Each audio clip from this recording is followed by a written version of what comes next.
Hey everyone, this is just going to be a little mini video on, a casual video on magical journaling. But I got this piece of flint from a crystal shop.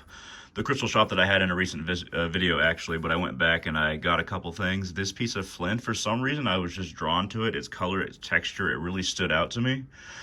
So I decided to buy it. I couldn't walk away from it. So I decided to, within one of my magical journals. This is just, some casual notes. This is not meant to be anything big or anything big I'm going to do with this piece of flint.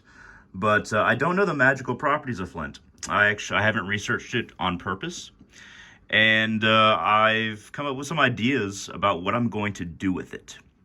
So, I can make it a blooded talisman, which can be for inner strength and empowerment.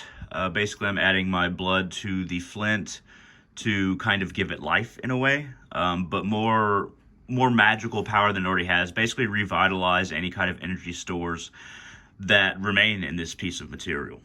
It can be conscious at that point in a way. Not conscious as we are, but it can. The energy that's latent in it can be activated by blood. Our blood has both. Of course, it has metal in it. It's conductive like that, and it really has our life force. Kind of an extension of our spirit, if you will. My general idea was it probably will help with ancestor connection, and it's probably associated with the root chakra.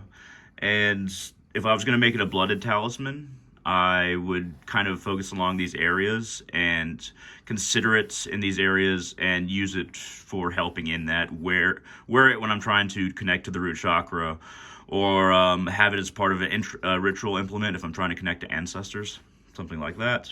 Or if I was going to use it for inner strength, I would basically blood it so that it could be like a little power source.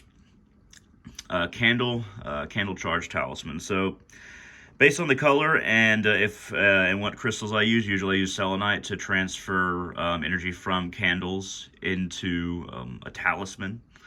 But if it's going to be a red talisman, that's more root / primal energy, which I'd probably use a red candle or a white candle. White candles are good for everything. If I was just going to have it as a charged talisman, kind of something to carry around and not be as conscious, but still charged with energy, not as conscious as if I gave it as blood, my own blood, but still be charged and useful for my energetic field and working with the energy in the item.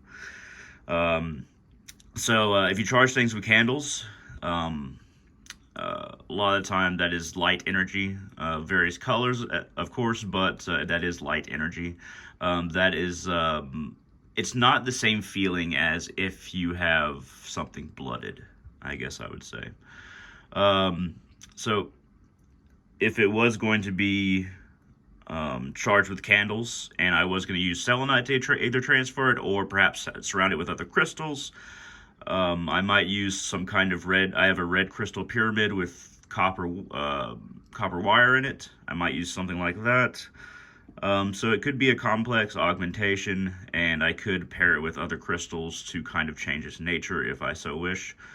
But it would be less of a power source. So if I was going to make it into a servitor, so a servitor is the most conscious out of all of these, I would say. You write out a contract. I've made servitors several times in the past, and most of mine are dormant right now. But I would draw out a contract. I would kind of work out a way to feed it, give it nourishment, and I could give the servitor tasks. So these are some things that I was thinking about doing with this piece of flint. But if you have any ideas on, the nature of flint and its properties, I guess you could say, then feel free to comment in the comment section below. This has just been a little mini video of me showing you kind of some casual magical journaling. So go ahead and hit that thumbs up down there. It really helps out the channel. Feel free to leave a comment and tell me what you think about this piece of flint and what properties it naturally has. Thank you very much.